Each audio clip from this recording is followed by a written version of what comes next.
Assalamualaikum warahmatullahi wabarakatuh. Saya Agung Widiananta dengan NIM 1824285. Di sini saya akan mempresentasikan mata kuliah etika dan tanggung jawab profesi hukum dengan pembahasan etika dan kode etik.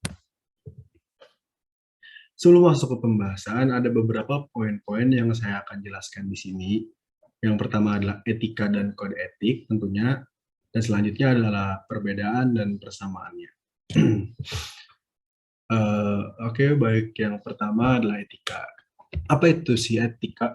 Etika adalah suatu norma atau aturan yang dipakai sebagai pedoman dalam berperilaku di masyarakat bagi seseorang terkait dengan sifat baik maupun sifat buruk.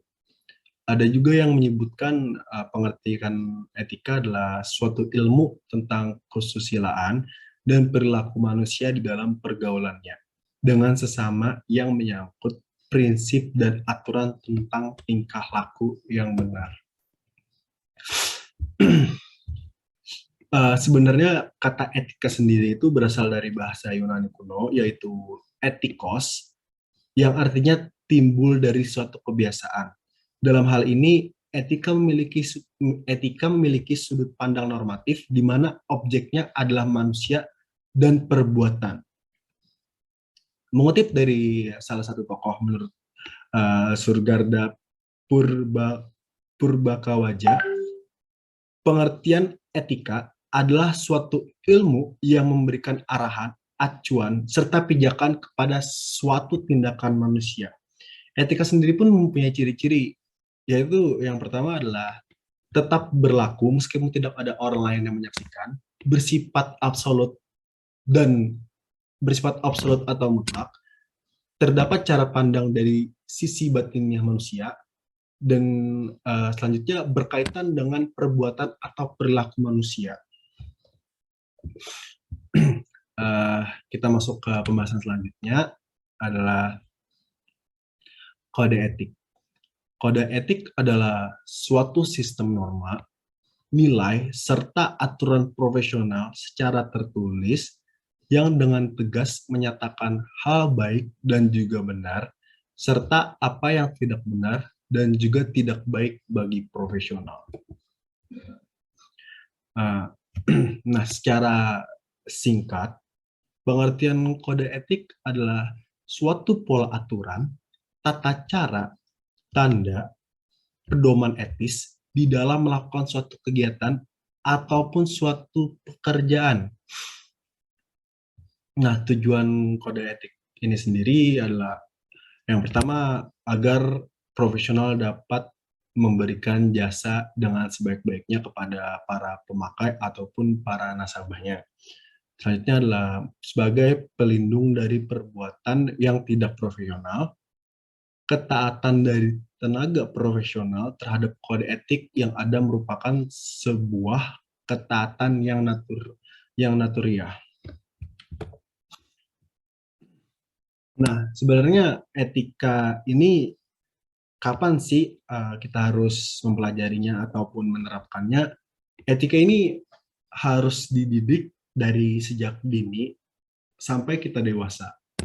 Kenapa begitu? Adalah etika itu simpelnya tata krama, sopan santun yang mana harus diajarkan dari sejak kita bayi sampai dewasa. Bagaimana cara kita menghargai orang, cara kita mendengarkan kata orang, bagaimana tata krama saat ketemu orang tua dan guru atau yang lainnya.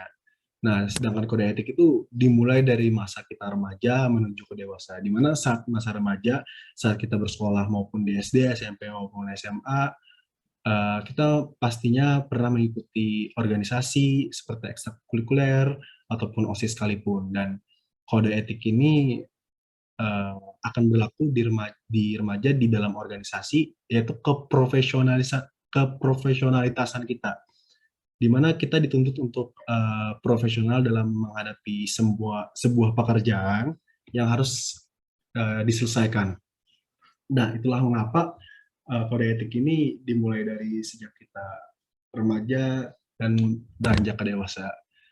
Sewaktu dewasa tentunya ya pasti kita harus tahu lah, kita dewasa, sudah mulai bekerja dan memiliki pekerjaan, dan kita harus punya yang namanya kode etik, keprofesionalan selama bekerja.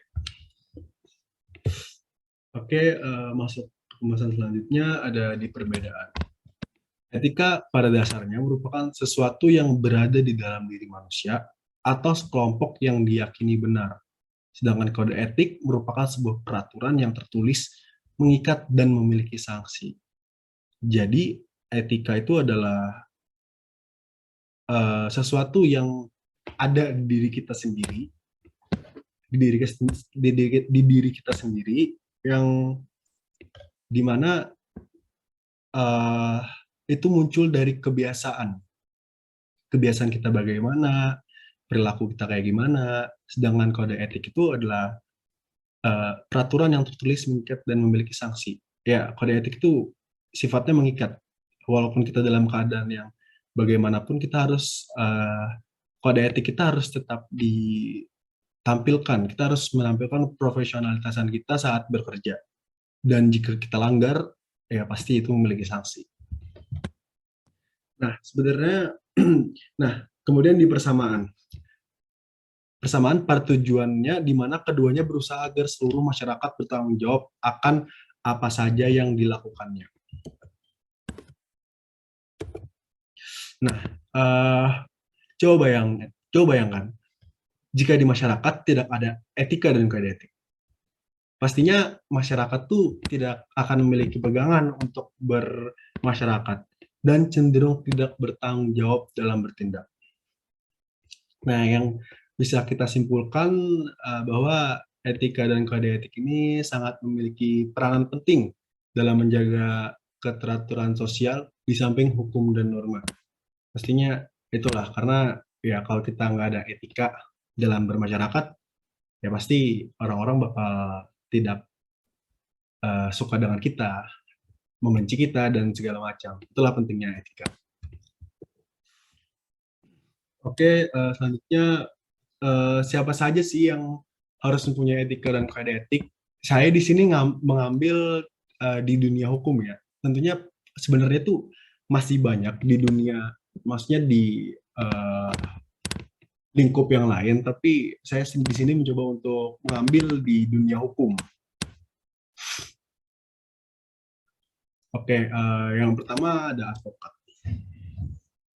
Profesi advokat ini tidak bisa dilepaskan dari kode etik yang memiliki nilai-nilai moral yang ada di dalamnya. Kode etik yang di sini bersifat mengikat serta wajib dipatuhi oleh mereka yang menjalankan profesi advokat sebagai pekerjaannya. Nah,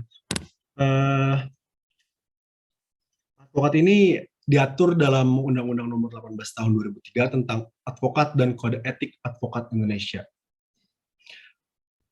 Anatomi Mulyawan pernah memaparkan setidaknya ada 4 kode etik bagi lawyer ketika berhubungan dengan klien. Hal ini disampaikan dalam bootcamp Young Lawyer Academy yang diselenggarakan di Legal Law Jakarta. Pertama, advokat dalam perkara-perkara perdata harus mengutamakan penyelesaian dengan jalan damai. Ini tertera pada pasal 4 huruf A. Nah, advokat di sini punya kontribusi mendorong para pihak yang bersengketa untuk membuat kesepakatan damai. Yang kedua, advokat tidak dibenarkan menjamin kepada kliennya bahwa perkara yang ditanganinya akan menang. Ini terdapat pada pasal 4 huruf C. Anatomi juga menjelaskan hal ini juga seringkali terjadi kepada masyarakat yang membutuhkan bantuan hukum, tetapi terpikat dengan janji dan akan menang dalam praktiknya. Janji kemenangan itu merupakan hal yang sangat dilarang. Jadi ya sebagai advokat harusnya kita nggak boleh berjanji kayak saya jamin kalau kamu dengan saya berperkara, kamu saya jamin akan menang. Itu sebenarnya nggak boleh, sangat dilarang untuk profesi advokat. Selanjutnya yang ketiga, advokat harus menolak mengurus perkara yang menurut keyakinannya tidak ada dasar hukum. Tertera pada pasal 4 huruf G. advokat wajib secara jujur dan terus terang menyampaikan pendapat hukumnya terhadap suatu perkara yang diajukan klien bahwa perkara tersebut tidak memiliki dasar hukum. Nah, yang keempat, advokat berupaya menghindari benturan kepentingan atau konflik of interest pada pasal 4 huruf J. Menurut anatomi, benturan kepentingan terjadi apabila advokat yang mengurus kepentingan bersama dari dua pihak atau lebih harus mengundurkan diri sepenuhnya dari pengurusan kepentingan-kepentingan tersebut. Apabila kemudian hari timbul pertentangan kepentingan antara pihak-pihak yang bersangkutan, hindari mengambil dua klien jadi satu. Ini akan sulit dan tidak bisa. Itu akan memunculkan pertentangan kepentingan di dua belah pihak tentunya. Oke, kita lanjut ke selanjutnya. Ada notaris. Kode etik ini diatur dalam peraturan perundang-undangan mengenai semua orang yang menjalankan tugasnya sebagai notaris, termasuk pejabat notaris sementara dan notaris pengganti pada saat menjalankan jabatannya. Prinsip moral ini harus dipegang teguh oleh setiap anggota himpunan dan semua orang yang menjalankan tugasnya sebagai notaris.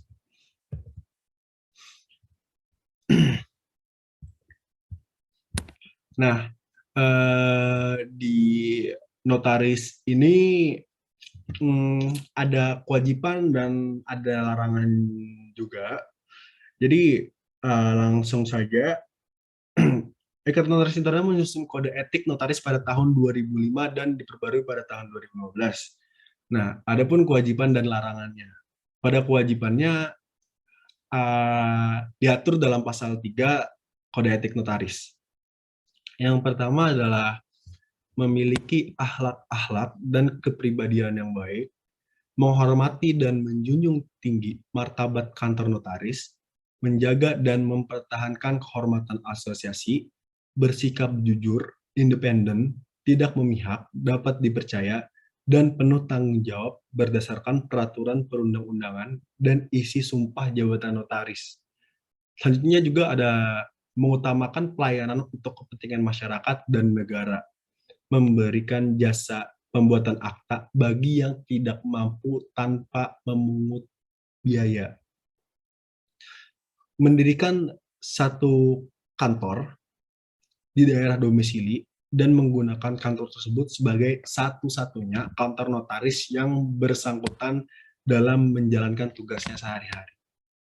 Berikut tadi adalah kewajiban-kewajiban notaris. Nah, selanjutnya adalah di larangan-larangan notaris. Larangan etika bagi notaris ini juga diatur dalam pasal 4 Kode Etik Notaris tahun 2015. Jadi larangannya adalah memiliki lebih dari satu kantor, yaitu kantor cabang atau kantor perwakilan. Jadi notaris itu tidak boleh mempunyai satu kantor ataupun banyak kantor, jadi cukup satu aja. Terus yang kedua, mendirikan papan nama atau tulisan bertuliskan kantor notaris atau notaris di luar kantor. Jadi simpelnya notaris itu nggak boleh beriklan. Jadi di luar kantor itu tidak boleh mendirikan pelang bahwa notaris ada di 200 meter masuk ke dalam. Contohnya begitu. Jadi harus tepat di kantor itu tersebut. Nah, larangan yang selanjutnya adalah untuk mendapatkan klien, notaris bisa bekerja sama dengan biro jasa, orang, atau badan hukum yang bertindak sebagai perantara. Jadi nggak boleh yang dari mulut ke mulut lah. Jadi orang itu harus datang ke kantor notaris itu. Nah, selanjutnya adalah penandatanganan akta yang proses pembuatannya telah disiapkan oleh pihak lain. Dan yang terakhir, kirim minuta klien untuk ditandatangani. Oke, selanjutnya ada jaksa. Nah, di jaksa ini berdasarkan Peraturan Jaksa Agung Republik Indonesia, ada kewajiban dan juga larangannya. Dalam kode etik profesi jaksa itu ada dalam istilah lainnya kode perilaku jaksa itu dimuat apa yang menjadi kewajiban dan larangan bagi seorang jaksa dalam menjalankan fungsinya.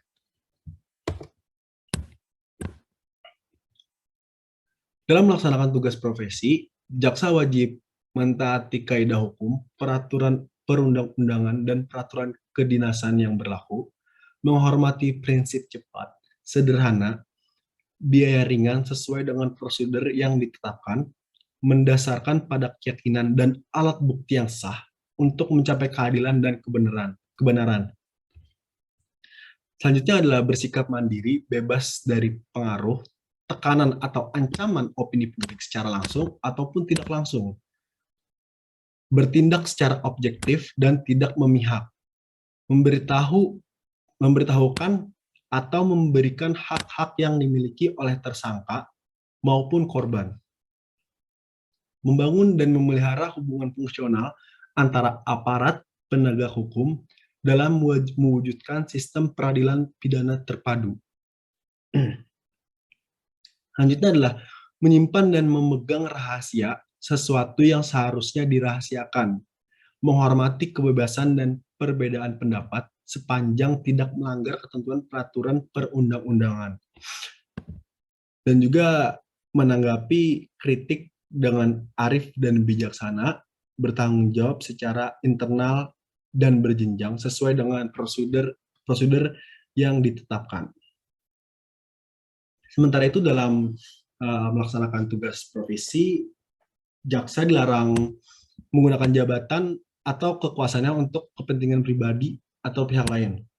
Merekayasa fakta-fakta hukum dalam penanganan perkara, menggunakan kapasitas dan otoritasnya untuk melakukan penekanan secara fisik ataupun psikis. Jadi jaksa tidak boleh melontarkan pertanyaan-pertanyaan yang mengganggu atau menekan mental seseorang. Selanjutnya ada meminta atau menerima hadiah atau keuntungan serta melarang keluarganya meminta atau menerima hadiah atau keuntungan sehubungan dengan jabatannya. Jadi intinya nggak boleh pamrih lah, nggak boleh minta ini itu dia atau keluarganya juga. Yang kelima ada menangani perkara yang mempunyai kepentingan pribadi atau keluarga, mempunyai hubungan pekerjaan, partai, atau finansial, atau mempunyai nilai ekonomis secara langsung atau tidak langsung. Bertindak diskriminatif dalam bentuk apapun, membentuk opini publik yang dapat merugikan kepentingan penegak hukum, memberikan keterangan kepada publik kecuali terbatas pada hal-hal teknis perkara yang ditangani. Nah, kita masuk ke selanjutnya ada hakim. Mahkamah Agung telah mengadakan kajian dengan memperhatikan masukan dari hakim di berbagai tingkatan lingkungan peradilan, kalangan praktisi hukum, akademisi hukum, serta pihak-pihak lain dalam masyarakat untuk menyusun kode etik dan pedoman perilaku hakim ini. Nah, pada hakim ini ada aturan juga yang berlaku pada hakim. Langsung saja kode etik dalam hakim itu ada yang pertama berperilaku adil. Adil pada hakikatnya bermakna menempatkan sesuatu bertempatnya dan memberikan yang menjadi haknya yang didasarkan pada suatu prinsip bahwa semua orang sama kedudukannya di depan hukum. Jadi nggak boleh yang mandang bulu lah istilahnya. Tidak boleh memandang bulu dia siapa dan dia siapa. Jadi di mata hukum semuanya sama lah. Dengan demikian tuntutan yang paling mendasar dari keadilan adalah memberikan perlakuan dan memberi kesempatan yang sama, equality and fairness terhadap setiap orang. Oleh karenanya, seseorang yang melaksanakan tugas atau profesi di bidang peradilan yang memikul tanggung jawab menegakkan hukum yang adil dan benar harus selalu berlaku adil dan tidak membeda-bedakan orang.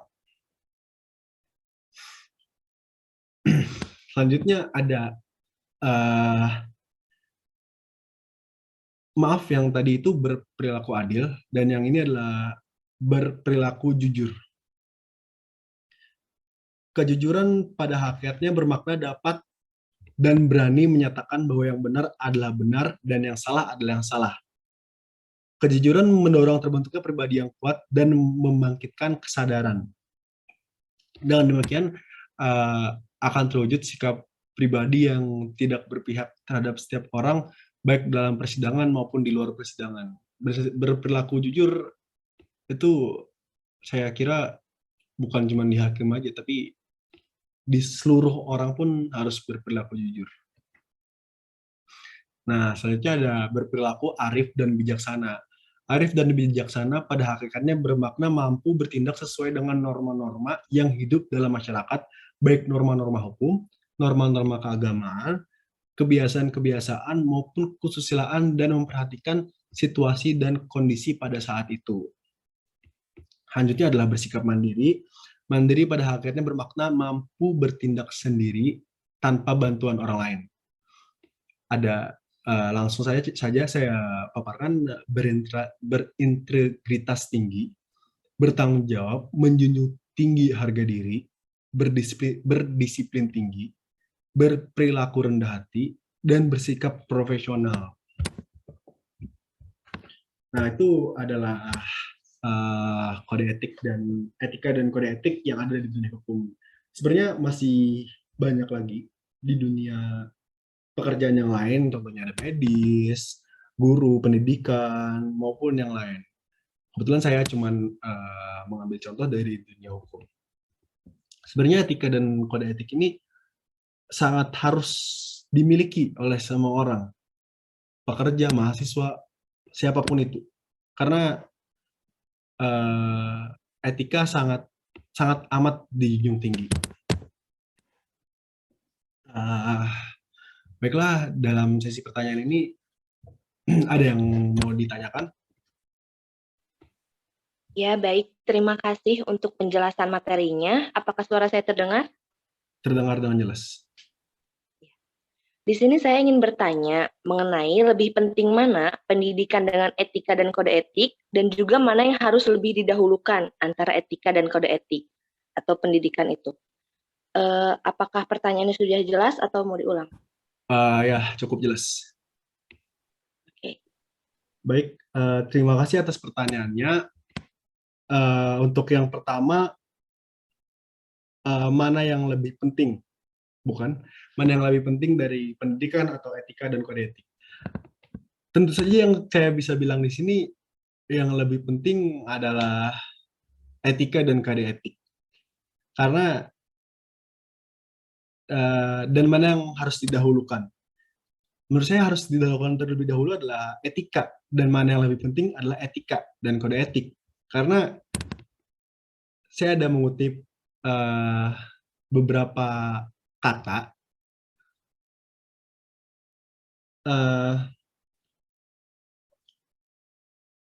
sepintar apapun kamu, jika kamu tidak berakhlak, tidak beretika, kamu bukan siapa-siapa. Tapi jika kamu beretika, kamu bakal dihargain orang. Mungkin itu sekian pertanyaan dari kutipan itu. Maaf kalau ada yang salah. Ya mungkin sekian dari penjelasan saya. Mohon maaf kalau ada salah kata atau salah penjelasan. Saya akhiri. Sekali lagi mohon maaf dan terima kasih. Saya akhiri. Wassalamualaikum warahmatullahi wabarakatuh. Ya, terima kasih untuk jawabannya. Waalaikumsalam warahmatullahi wabarakatuh.